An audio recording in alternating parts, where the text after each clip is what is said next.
public health advocates have called on the federal government for an upward review of the allocation for tobacco control in the national budget for 2025 in the interest of public health.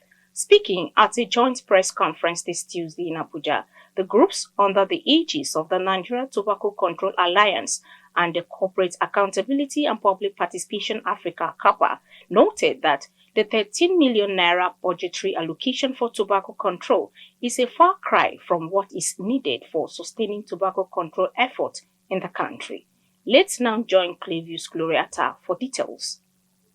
The menace of tobacco use remains a major health concern, accounting for about 8 million deaths across the globe and between 28,000 to 30,000 deaths in Nigeria annually, according to the World Health Organization.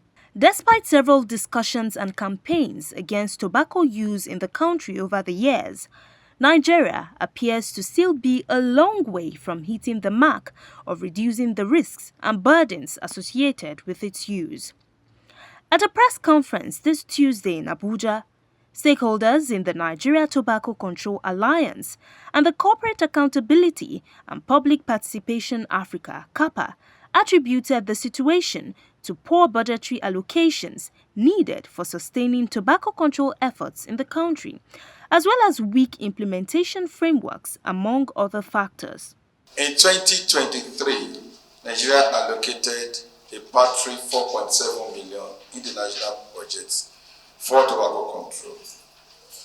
We must always point out that that was actually the first ever time that the country will allocate money for tobacco control. And following sustained advocacy about the gross inadequacy of this fund, it moved to 10 million.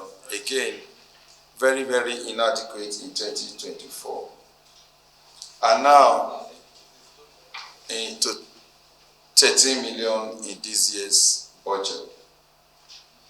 This year-on-year paltry increase are no doubt steps in the right direction, but a far cry from about 300 million naira needed for operationalization of tobacco control fund.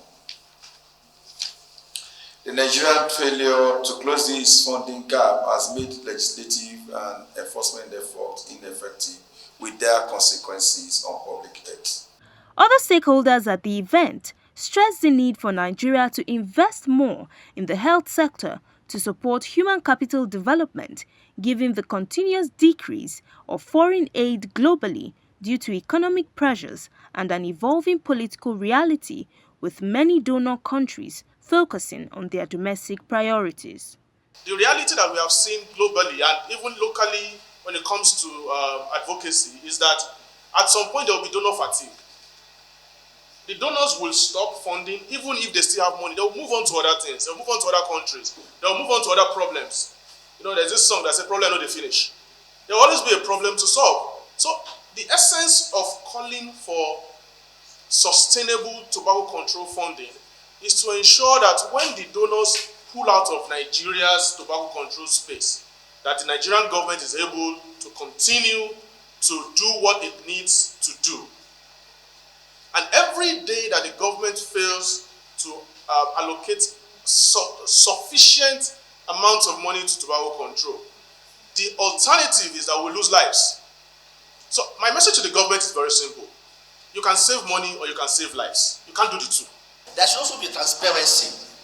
When these funds are budgeted, let's know what they are used for. Above all, the government of Nigeria should take tobacco control seriously. If government themselves have accepted that tobacco is #1 risk factor of all NCDs, non-communicable diseases, so why are you treating such a product with a kid glove? Is it not better you take it serious, stop the sickness from occurring, than talking about curing the consequences of action that you have taken? Enforcement and monitoring activities are also important to combating industry interference and also to ensure compliance with tobacco control regulations.